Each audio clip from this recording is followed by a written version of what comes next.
What's going on, guys? Welcome back to F123 for My Team Career Mode Season 3, round number 6, the Monaco Grand Prix. We're back in Monaco once again. First time since Season 1. We actually had a pretty good race here in Season 1. We ended up finishing 6th, which I think was one of our best finishes of the season at that time. We were right behind, at that time, championship leader Max Verstappen for the whole race. It was a wet race. And yeah, it actually went pretty well for us, although it was a very uninteresting race. Nothing really happened. It was very boring, but that's kind of just how Monaco is. So we skipped it for Season 2. We're back here in Season 3 to see how we will do. Looking at R&D, we've actually taken a little bit of a jump up going into this race. We've now jumped ahead of Mercedes, actually. Ferrari back ahead again. Mercedes and Ferrari were kind of jockeying over who was the top of R&D. Well, now it's back to Ferrari, but we've now put ourselves in between the two teams. And then McLaren, Red Bull and Aston Martin all right on top of each other there. Red Bull especially being the big one here because, you know, they've pretty much been nowhere since, honestly, since the end of Season 1, or even halfway through Season 1. They've really not, you know, last season was not a good season for Red Bull. This season so far hasn't been good either. So, yeah, they're at least looking to get back into that fight hopefully here. But we are currently sitting P2. Now, I was a bit worried, you know, after Baku last time out where we had the big issues with the brakes and the rear end stepping out. I was a bit worried about how the car would drive here, but to be honest, it was pretty good. The brakes were fine, and yeah, it was okay. We only just made it through to Q2 though, because I did my old AI difficulty calculator thing. It told me to put the AI pretty much the highest I've ever put it. It actually told me to put it at 105. I put it at 104. And yeah, it was still pretty difficult. If I could get a lap together, it wasn't bad, but yeah, I did end up dropping it down to 102 for the race, and I think that's probably about right. So I think for next time, if we do run at Monaco again, because I'll be honest, probably won't be running Monaco in Season 4, just because, yeah, I think we'll at least take, you know, it'll be like Monaco, then not Monaco, Monaco. We'll kind of switch it on and off probably from season to season, just because it's not an exciting race weekend, and I'm not going to lie, it wasn't particularly exciting this time either. We only just then make it through to Q3, P10, so both times right on the edge, but we do get through ahead of Iwasa, Sainz, the two Alpines. Gasly actually was out in Q1, so very poor for him, but yeah, we did get through to Q3, and then we get onto my Q3 time here. Now, I was concentrating so much. Monaco is a track where you really need full concentration. The barriers come at you thick and fast, and you have to be so on it. Now, like I said, braking was pretty good actually. Braking was fine. We didn't have the issues from Baku. It was obviously just an issue with the setup of that track or something. I don't know. I use the same setups for every track. I use YouTuber sim racing setups. I just grab all of his setups, use them. Most of the time they're all pretty good, but every now and again you get one that just doesn't really work out, and that seems to be the case for Baku. But here in Monaco, the setup seems to work pretty well. I just didn't quite have the pace. I think the AI difficulty calculator maybe put me a bit too high, as we tag the wall a little bit through that left-hander, but get away with it, no damage thankfully, right over the curbs there. Very scary section here into Rasgas. Definitely not a perfect lap here. This was not a great lap. I could definitely have done better than this, but it was okay. But in the end, it is only going to put me P10. We don't manage to improve any more than that.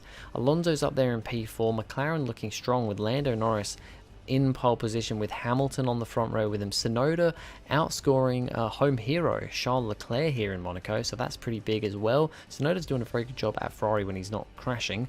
And yeah, Alonso in 4th, so we've got a little bit of work to do here. And at Monaco, it's pretty much impossible to overtake, so let's see how this goes for us. A proper road race, and in the true meaning of the word. That's how Mr. Monaco, the late great Graham Hill, once described this iconic event. The cars we drive have come a long way in the intervening half-century, but still we race on those same public roads beside the Mediterranean. There's no victory more coveted than that of the Monaco Grand Prix. The astonishing Circuit de Monaco is, for all intents and purposes, virtually unchanged since its inaugural race back in 1929. The faster cars of today ensure the 19 corners past the casino and along the seafront remain as thrilling as ever. A 2.1-mile lap here takes us around an entire country, yet never more than inches from the race-ending barriers. It's time to see how our drivers are stacking up after yesterday's exciting qualifying session. Lando Norris put in a fantastic lap yesterday, and he'll start from pole position. And Lewis Hamilton completes the front row. Considering the rest of the grid, we have Tsunoda, Fernando Alonso, Oscar Piastri, Leclerc, Verstappen, De Vries, Russell, Davies, Iwasa, Ocon, Bottas, Albon, Liam Lawson, Doohan, Joe, Sargent, Stroll, Magnussen, Sainz, and Pierre Gasly picks up the final grid slot. And now it's time to head down to the track. And I'm joined once again by Anthony Davidson to bring you the lowdown for today's race. Why don't we kick off by discussing Max Verstappen? That was a great win in the last race, but can they keep that momentum going into this weekend? It's always nice to come into a Grand Prix weekend on a high, but your expectations are based much more on your practice and qualifying runs. So it's the momentum from those sessions that they'll be hoping to carry into the race today. Alright, here we go for the Monaco Grand Prix in Season 3, starting from 10th on the grid. It's lights out and away we go, and we've got a mixture of tyres here. Some people on softs, some people like myself on mediums. There's even a few people on the hard compound tyres, as we're actually getting hustled a bit by Iwasa into turn 1, he's on the softs. We're getting a good run on Russell up the hill here, but we just don't have the room. It's so tight going up the hill here at Monaco that we have to kind of concede that position, but we were looking to get past him. De Vries was slow off the line just ahead of Russell because he started on the hard compound tyres. Both Mercedes actually starting on the hards. Norris, the only driver inside the top 10 starting on the softs from pole position, so he's fairly easily kept the lead at the start of this race. But yeah, then a mixture of hard and medium compound. Very unusual to see hard compound tyres used at the start of a race by the AI. It's something you don't really see that often, so could pose for something interesting here with the strategy, especially if we do get a safety car or anything. But one thing I've noticed that, you know, even though Monaco is super tight, super, you know, easy to make a mistake, you don't seem to see that many safety cars in Monaco. At least I don't anyway. The last couple of games that I've played, we haven't had a safety car in Monaco. Pretty sure we didn't have one in Season 1 because that was a very bland race and that was raining as well. So yeah, have to see what will happen here, but first lap's gone okay. We've kind of kept in touch with the cars ahead, but still under a bit of pressure from the soft tyre runners behind. But we continue on to lap number 4 because, yeah, nothing really happening. It's Monaco. Tsunoda, there's the one I'm looking at here. He's managing to hold on to P3 at the moment, doing a pretty good job. And I mean, yeah, for him to be outperforming Leclerc like he is, I mean, Leclerc's had a little bit of bad luck here and there this season so far. Both Ferrari drivers have won a race, but I'm pretty sure Tsunoda is ahead of Leclerc in the championship at the moment. So, or at least they're like right on top of each other in the championship. And Leclerc has outqualified Tsunoda's outqualified Leclerc again here at his home Grand Prix as well, at Leclerc's home Grand Prix. So that is big for the Japanese driver. Yeah, just a bit of footage here of us driving around because frankly, that's all that's happening here. You don't get battles going on in Monaco on the F1 game. It just doesn't happen. Even for me, I can't do anything either. De Vries is quite a bit slower than us here. You've got kind of a train forming from De Vries back because he's on the hards. Russell's on the mediums, so he's quicker than De Vries. We're on the mediums. We're quicker than De Vries as well. We keep catching up to these guys and then letting off a bit. Iwasa is kind of falling from within a second to just outside of a second, so as we get further on in this race, I guess the soft tyres are starting to wear out a little bit, but not quite enough at the moment to offset, you know, us getting held up by De Vries. So we're just kind of carrying on here. We can't really do anything. I mean, if we were in Russell's position, maybe we would have been able to go for a move on De Vries, but with another medium runner in front of us, there's just nothing we can really do. So we have a look at De Vries now, and yeah, he's just really holding up this train. A bit of a gap, not a massive gap, but a bit of a gap to, I think it might actually be Verstappen up ahead of him. in the Red Bull, but he's on the, I think Verstappen's on the medium compound tyres, De Vries the hards, like I said. So yeah, just good old Monaco train. We've actually managed to breach the gap to over 2 seconds to Iwasa now. So by lap 15, those soft tyres definitely feeling the wear. But we still just can't do anything with the cars ahead. There's nowhere to go. There's just not enough space. We have a bit of a sideways moment around the final corner. I'm not struggling. It's just I'm stuck in this traffic. It's just typical Monaco. The first driver to pit would be Lando Norris, of course, starting on the soft compound tyres. He's gonna come in earlier than everybody else behind him on mediums and hards. So he gives up track position, and he's actually going to kind of get put into traffic here. He ended up behind us, and actually is behind us at the moment. Would catch up to us quite quickly, though, on fresh mediums, especially with us stuck behind De Vries, who seems to have lost even more time to Verstappen up ahead now. But there's just nothing we can do. But it will only be a couple laps later that it is time for the medium tyre runners to come into the pits. And as my dog is barking outside, Russell comes in, we come in as well behind him. Can we get a good pit stop here?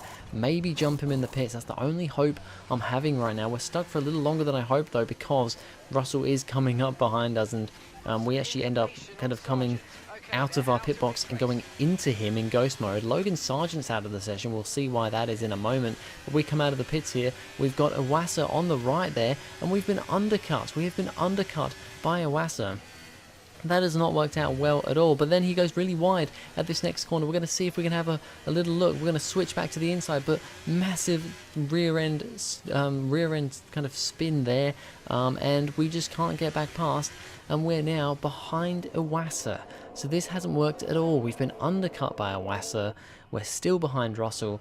De Vries is way out ahead of us. I think he's leading the race at the moment. And then this is what happened to Logan Sargent. He just crashed at the hairpin. We have a look at an onboard view here. Just way too much speed trying to go around the chicane there. We have a look from Magnussen's view, who was the car behind. Couldn't get an amazing view of the accident there because the replay camera wasn't very good. But yeah, that is Sargent out, but didn't bring out a safety car. So that is a bit unfortunate, although I don't think it would have mattered for us because we'd already come into the pits anyway. But for De Vries, he comes in a couple of laps later, and he has managed to come out back ahead of George Russell. So he hasn't lost a position here. And crucially, we are still behind him. Actually, no, he has lost a position to George Russell, but he's ahead of Iwasa, and Iwasa is ahead of us, and on fresh medium tyres compared to our fresh hard tyres, we're keeping with Iwasa, but we just don't quite have the speed. Now, you might have seen around as we came out of the hairpin, we kind of tagged the wall a little bit, had a strategy thing come up, and I didn't realise at first, but you might see in the bottom right there, we have got an orange tyre icon, orange wheel icon, because we've actually damaged the wheel. We've damaged the tyre. We've got I guess it's like a slow puncture that it's at about 70%. And you know what? There's no point. We're out of the points anyway now. We're P11. We can't catch anyone ahead. Even if there's a safety car, you know, we're going to have to come into the pits now to change tyre. A safety car's not really going to help us anyway. So I'm just going to pull into the pits and retire the car because honestly there's no point in continuing on. It's a really unfortunate end to this Monaco Grand Prix for us. Then they've won here in Monaco with an emphatic performance and a victory they can be proud of for many years to come. Tell me, Ant, how do you think they were able to deliver such an incredible result today? I really feel the track layout combined with the track temperatures we saw today suited their car. These cars come alive when the tyres are just at the right temperature, and the driver did a great job managing that as well. They just look so comfortable out there. It's like anything, it always looks so easy when it all just clicks. And I can see the drivers starting to approach the podium for the victory celebrations. A real team victory today. Everybody played their part. Congratulations then to Mercedes, your race winners. So Hamilton managed to win the race, surprisingly. When I retired, Norris was still leading from Hamilton. But yeah, Hamilton, he started on the hards, so would have gone onto a set of mediums most likely. Norris went from softs to mediums, I believe. So, or maybe soft to hards, I can't really remember. So, I don't know. Somehow Lewis managed to overtake Norris right at the end. Oscar Piastri ended up third, so it's another double podium for McLaren, so looking really good for McLaren still this season.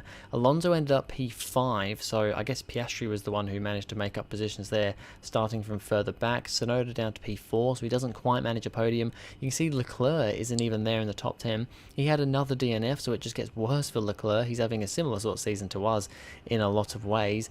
Bottas actually managed to score his first point for Alfa Romeo in this race, so that was pretty big. Looking in the Drivers' Championship, we have now moved down to P7, but we are ahead of Charles Leclerc, so that just shows how Leclerc's really not been having a good season as well. That's now 2 no-point finishes for us. I think it might be 3 for Leclerc. Hamilton is way ahead. I think he's like 90 points ahead of us now. So honestly, we might already be out of this championship. Alonso's there in P2, but he's getting hounded on by the McLarens. And yeah, down in whatever position that is, P15 or whatever it was, Alfa Romeo and Valtteri Bottas scoring a point. So yeah, Alfa Romeo now 9th in the championship with 1 point. So it's now only Haas and AlphaTauri not to score. McLaren now moving away from us in 2nd place as well. But anyway, that's going to be it for this video, guys. Thank you very much for watching. If you enjoyed, please go ahead, like and subscribe, and I'll see you guys in the next video.